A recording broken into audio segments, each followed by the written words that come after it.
আসসালামু আলাইকুম প্রিয় দর্শক, অন্য মঞ্চের আলাপচারিতায় আপনাদের সকলকে আমন্ত্রণ। আজ 12ই ফেব্রুয়ারি। আজ বাংলাদেশের মানুষের জন্য ভাগ্য নির্ধারণের দিন হওয়ার কথা ছিল, কিন্তু অত্যন্ত পরিতাপের সাথে বলতে হচ্ছে বাংলাদেশের ভাগ্য গতকাল সন্ধ্যা থেকেই নির্ধারিত হয়ে গেছে অন্ধকার কুঠুরিতে। গতকাল সূর্যাস্তের পর থেকেই সারা দেশে যে তাণ্ডব আমরা দেখেছি, অর্থের বিনিময়ে ক্ষমতা দখলের রাজনীতি, বুথ দখল, ব্যালটে সিল মারা, ভোট প্রক্রিয়ায় ব্যাপক জালিয়াতি আর সাধারণ ভোটারদের হুমকি, এটা কোনো নির্বাচন নয়, বরং গণতন্ত্রের লাশের ওপর দাঁড়িয়ে এক কুৎসিত ক্ষমতা দখলের উৎসব। আর এই অরাজকতার সামনের সারিতে আমরা কাদের দেখছি? যারা ধর্মের দোহাই দিয়ে উগ্রপন্থা ছড়ায়,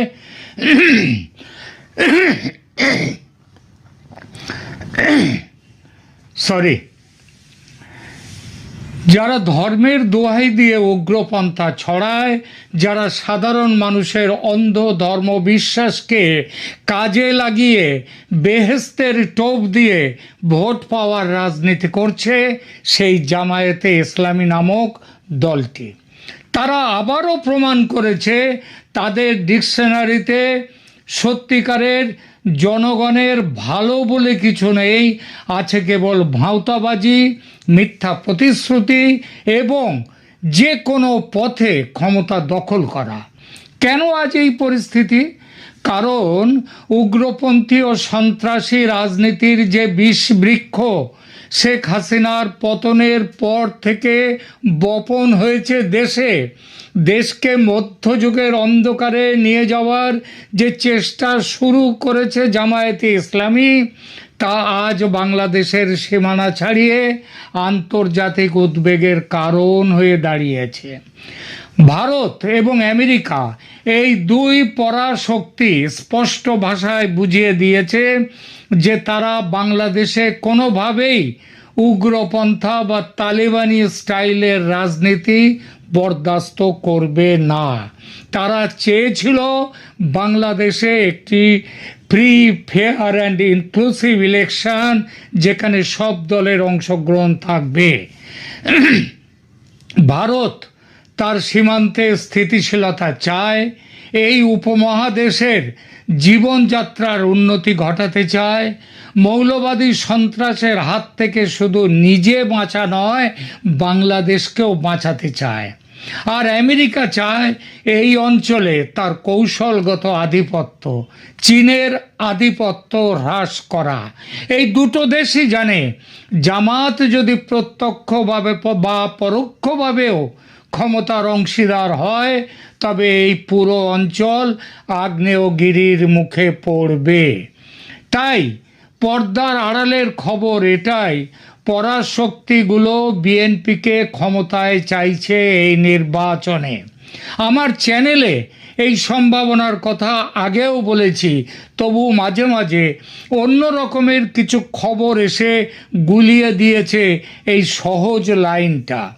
আপনাদের হয়তো মনে আছে, মাত্র কয়েকদিন আগে আমেরিকার ওয়াশিংটন পোস্ট খবর দিয়েছিল আমেরিকা নাকি জামায়াতে ইসলামীকে ক্ষমতায় দেখতে চায়। আপনারা দেখেছেন কিভাবে ঢাকার ব্রিটিশ রাষ্ট্রদূত সারা কুক দিল্লি ছুটে এসেছিলেন ভারত সরকারের থেকে জামাতের পক্ষে সমর্থন চাইতে। ভারত পাত্তা দেয়নি তাকে। ভারত তার আগে থেকেই তার যে নিজের লাইন, সেই লাইনে ঠিক ছিল, কোনোভাবেই জামাতকে সমর্থন নয়, কোনোভাবেই উগ্রবাদী সন্ত্রাসবাদকে সমর্থন নয়। তখন আমেরিকার সঙ্গে ভারতের সম্পর্কে তিক্ততা ছিল, মূলত বাণিজ্য শুল্ক নিয়ে। কিন্তু যেই জানুয়ারির শেষ সপ্তাহে ভারত ইউরোপীয় ইউনিয়ন, তার সঙ্গে এই দুই দেশের ভারত এবং ইউরোপীয় ইউনিয়নের ফ্রি ট্রেড এগ্রিমেন্ট হলো। আমেরিকা তখন চাপের রাজনীতি ছেড়ে ভারতের সঙ্গে সম্পর্ক স্বাভাবিক করা শুধু নয়, আরও ঘনিষ্ঠ করে নিল। আর এই ঘনিষ্ঠতার ফলেই মিলে গেল বাংলাদেশের ভবিষ্যৎ নিয়ে ভারত আমেরিকার তাদের যে মত, সেই মতের মেলবন্ধনটা ঘটে গেল। জামাত চলে গেল দূরে, দুই পরাশক্তির কাছে চলে এলো বিএনপি। এলো ঠিকই, কিন্তু শর্ত সাপেক্ষে। তারা জামাতের কাঁধে ভর করা কোনো উগ্রবাদী সরকারকে এক মুহূর্তের জন্য সমর্থন দেবে না, পরিষ্কার করে দিল। আর সেই জন্যেই জামাতের আমির শফিকুর রহমান তিনি বারবার বলেছেন যে বিএনপির সাথে মিলেমিশে একটি সরকার গঠনের কথা, কিন্তু বিএনপি রাজি হয়নি। স্পষ্ট করে বলে দিয়েছে এরকম সরকারে আমরা যাব না। কেন হঠাৎ ভারত আমেরিকা বিএনপিকে সমর্থন দিতে রাজি হলো? এর পেছনে রয়েছে সূক্ষ্ম জিও পলিটিক্যাল যে ক্যালকুলেশন, সেটাও। ভারত তার উত্তর পূর্বাঞ্চলের নিরাপত্তা নিশ্চিত করতে চায়, আর আমেরিকা চায় বাংলাদেশে চীনের প্রভাব কমাতে এবং বঙ্গোপসাগরে নিজেদের অবস্থান সংহত করতে। কিন্তু আগেই বলেছি, এই সমর্থন বিনা শর্তে আসেনি। আমার কাছে কথা আগেও আমি বলেছি, শেখ হাসিনা দেশে ফিরবেন ফেব্রুয়ারি মার্চের মধ্যে, এমন কথাও আমি বলেছি এর আগে আমার ভিডিওতে। আমার কাছে নির্ভরযোগ্য খবর ছিল এবং এখনো আছে, যা সকালেই বাংলাদেশ সেনাবাহিনীর এক মাঝারি পর্যায়ের অফিসারের কাছ থেকে যার সমর্থন পেলাম। বিএনপি ক্ষমতায় আসছে ঠিকই, কিন্তু তাদের হাত পা বাঁধা থাকবে নির্দিষ্ট কিছু শর্তে। যে শর্তের বিনিময়ে তারেক রহমান দেশে ফিরেছেন, যে শর্তের বিনিময়ে বিএনপি এই ভোটে হারুক জিতুক ক্ষমতায় আসছেই। হ্যাঁ, বলে দিলাম ক্ষমতায় আসছেই। এইবার শর্তগুলো কি? সংবিধান এবং আওয়ামী লীগের সুরক্ষা দিতে হবে। আগামী 6 মাসের মধ্যে একটি অংশগ্রহণমূলক নিরপেক্ষ নির্বাচন দিতে হবে বিএনপিকে। সেখানে আওয়ামী লীগের ওপর থেকে সব নিষেধাজ্ঞা তুলে নিতে হবে। প্রতিহিংসার অবসান ঘটাতে হবে। তথাকথিত বেআইনি সরকারের বেআইনি অর্ডিন্যান্সে গঠিত তথাকথিত অপরাধ ট্রাইব্যুনাল, এটা বাতিল করতে হবে।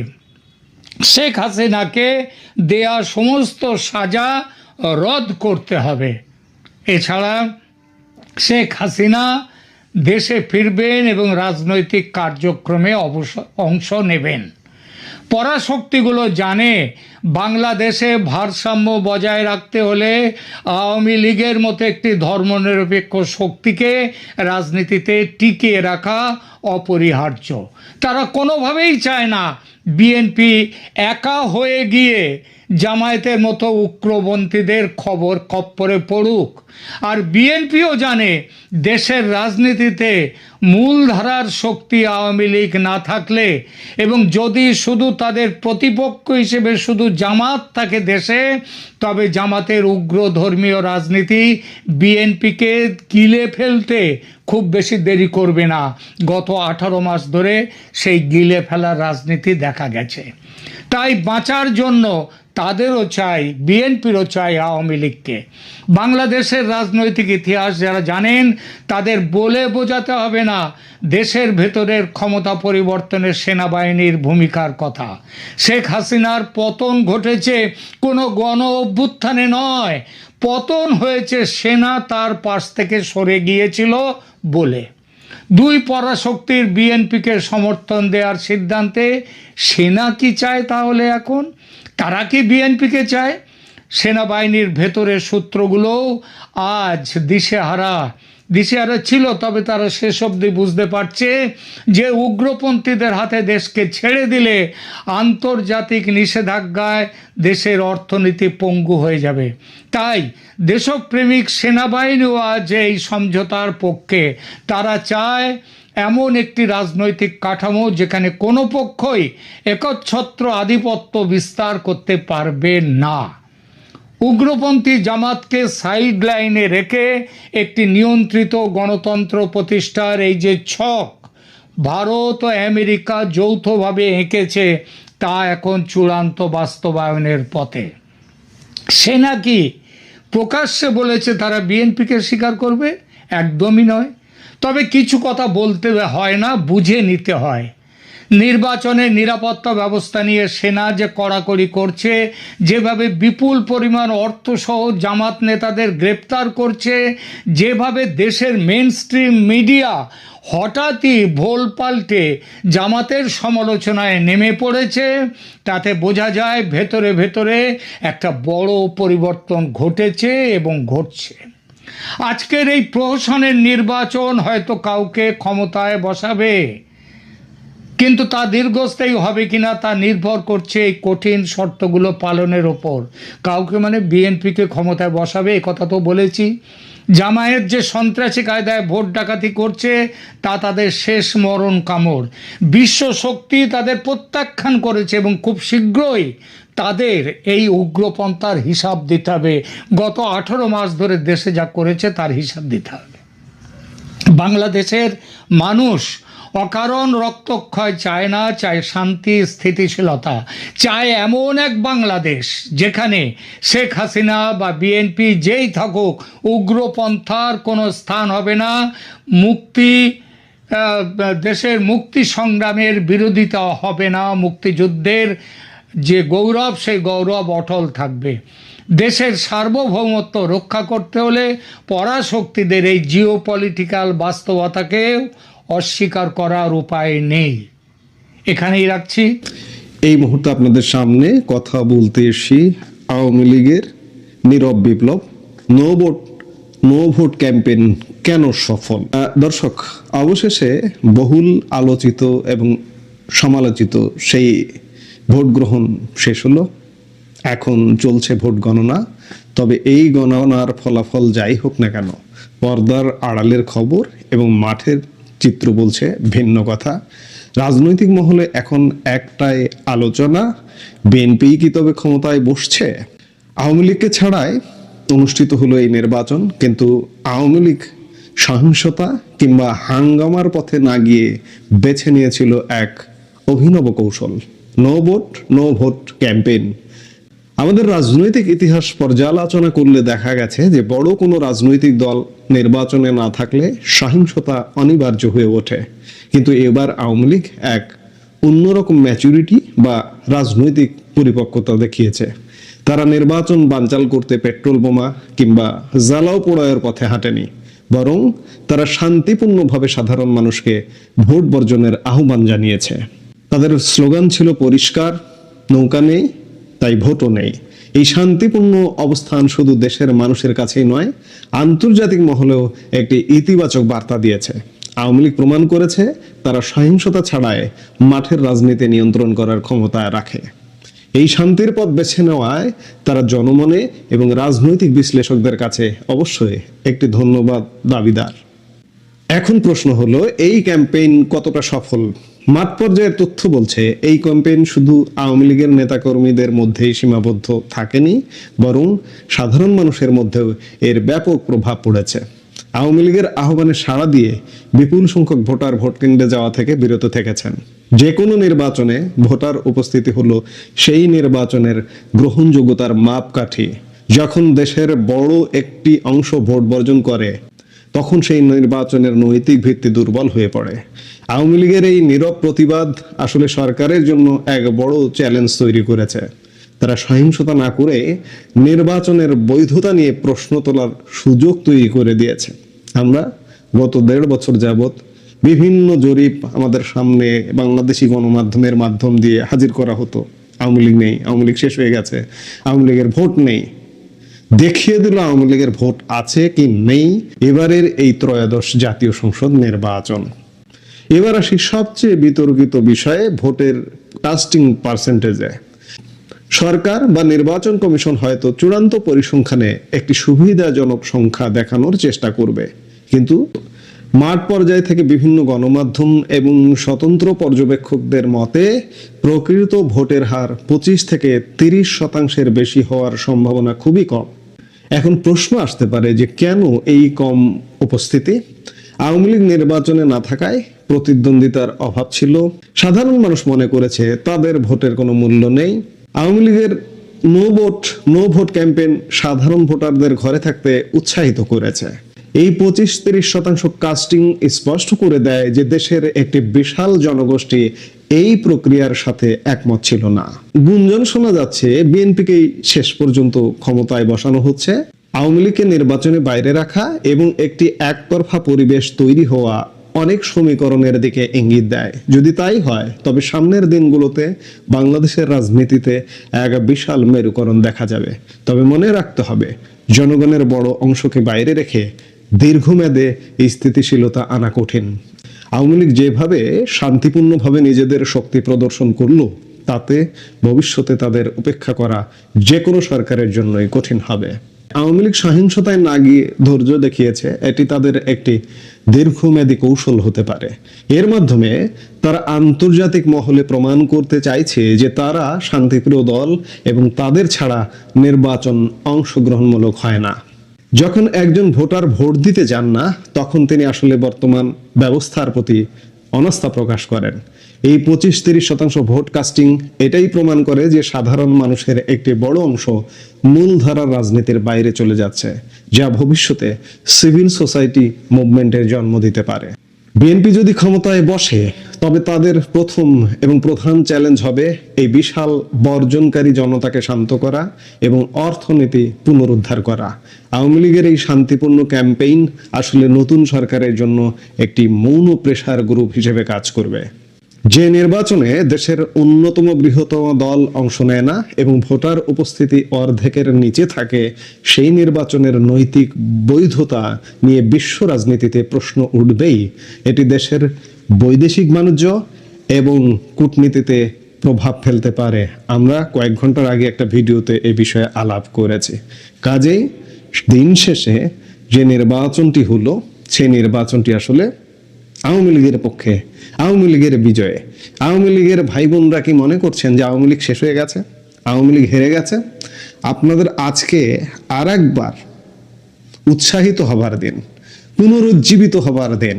কারণ আওয়ামী লীগ ছাড়া নির্বাচন বাংলাদেশের জনগণ দেখিয়ে দিয়েছে যে আওয়ামী লীগ ছাড়া বাংলাদেশের নির্বাচন সম্ভব নয়, এবং আওয়ামী লীগ ছাড়া নির্বাচন মানে বাংলাদেশ কিন্তু শান্ত হলো না। আমি বরাবরই একটি কথা বলে আসছি যে নির্বাচন হয়ে যাচ্ছে তো কি হয়েছে, নির্বাচন হয়ে যে সরকারটা আসবে, সেই সরকারটা সাস্টেইন করতে হলেও তো ভোটের পার্সেন্টেজ লাগে। 30% ভোট যদি হয় বা এটা সরকার যদি বেশিও দেখায়, তাতেও কিন্তু কোনো যায় আসে না। মাঠের অবস্থা তো সেরকম। আমাদের কাছে সারা বাংলাদেশের বিভিন্ন নথিপত্র আছে, আমরা সরকারি বেসরকারি নথিপত্রের আলোকেই বলছি কথাগুলো, যে ভোট কাস্টিং ম্যাক্সিমাম 30%-এর বেশি হবে না। বাংলাদেশের ইতিহাসে কম ভোট কাস্টিং এর একটি ভোট হয়ে থাকলো আজকের ভোটটি। এখন আসি যে আজকে একই সাথে গণভোট অনুষ্ঠিত হয়েছে, এবং এই গণভোটটাও সরকার যদি এটাকে ইঞ্জিনিয়ারিং না করে বা ইঞ্জিনিয়ারিং করার সুযোগ না পায়, গণভোটেও আমি বিশ্বাস করছি যে না জয়যুক্ত হচ্ছে। বাংলাদেশের ইতিহাসে এই প্রথম কোনো গণভোটে হয়তো না জয়যুক্ত হবে। বাংলাদেশে এর আগে 3টি গণভোট অনুষ্ঠিত হয়েছে, প্রেসিডেন্ট জিয়াউর রহমানের আমলে, প্রেসিডেন্ট এরশাদের আমলে এবং 1991 সালে প্রধানমন্ত্রী বেগম খালেদা জিয়ার আমলে। 3টি গণভোটেই হা জয়যুক্ত হয়েছে বিপুল ভোটে। কিন্তু এবার হয়তো একটা নজিরবিহীন ইতিহাস ঘটে যাবে। এখন দেখার বিষয় যে কি ঘটছে। আমরা এখন নিশ্চয়ই ফলাফলের অপেক্ষা করব। আওয়ামী লীগের হারাবার কিছু নেই। আওয়ামী লীগের নো ভোট ক্যাম্পেইন শতভাগ সফল হয়েছে। এই সাফল্যকে বেস করে আওয়ামী লীগ সামনে এগিয়ে যাবে। কাজেই হারাবার কিছু নেই। আওয়ামী লীগের জয় হয়েছে, এবং আওয়ামী লীগের জয় হলে ভবিষ্যতেও বাংলাদেশের জয় হবে। কদিন আগে পর্যন্ত একটা সীমাহীন শঙ্কার মধ্যে আমরা ছিলাম। এখনো যদিও বা গণনা হচ্ছে, আলটিমেটলি ফলাফল কি দেয় ইউনূস সরকার সেটি একদম শতভাগ নিশ্চয়তা দিয়ে বলা যায় না। আমরা বুঝতে পারছি যে ক্ষমতায় বিএনপি আসছে, বিএনপিকে ক্ষমতায় বসানো হচ্ছে, কিন্তু এটা যদি জামাতকে বসানো হতো, কদিন আগের কথা বলছি, বা এখনো যদি হয়, হ্যাঁ ভোটকে যদি জয়যুক্ত করা হয়, তাহলে কিন্তু বাংলাদেশ হেরে যাবে। আমরা বিশ্বাস করি না যে বাংলাদেশ হারছে না। এই আশাবাদ নিয়ে আমরা ভোটের ফলাফলের অপেক্ষা করি। এই মুহূর্তে এ পর্যন্ত।